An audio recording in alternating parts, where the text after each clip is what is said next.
Hi, it's Charlie from TrotBooks. Today we're going to be talking about setting up your stable defaults.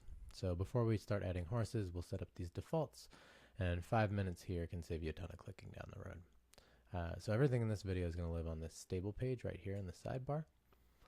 Up top is your general info, and here we can drop our stable logo. So this will show on every invoice and owner statement, so your bills look sharp and official when they land. So let's do that now. Drag and drop, and we're good to go, and we can see that persists here. So now let's scroll down to the invoice footer note. Whatever you type here prints at the bottom of every single invoice. So payment instructions, a thank you, your Venmo handle, whatever you want every owner to read. Set it once, and it shows up every time.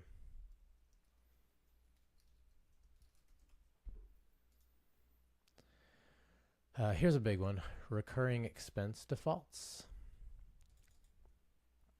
So these are the charges that hit most of your horses every month. Your day rate, stall rent, bedding, set them up once here, and every new horse you add starts with these already filled in. So for those unfamiliar, quick term, day rate. A day rate is just the daily training rate that you bill an owner. It's kind of the backbone of your monthly invoices, so we'll dig into it in the horses video, but if you got a standard rate, drop it in here as a default.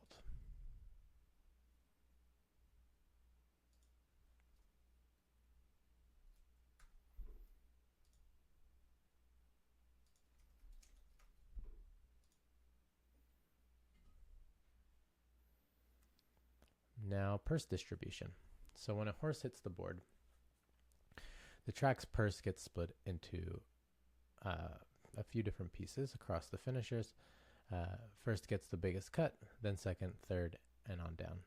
This is your stable-wide default split.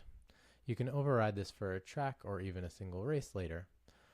The order TrotBooks follows is a custom split on the race itself first, then the track's own default, then the stable default as the backstop. So this is kind of your catch-all. And then the last thing, the members section. So if you have an assistant trainer or a business partner, you can invite them here by email.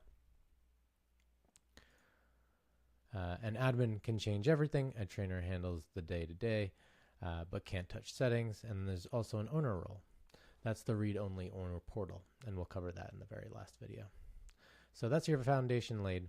Now let's add the people who actually pay the bills, your owners, and that'll be the next video. Thanks.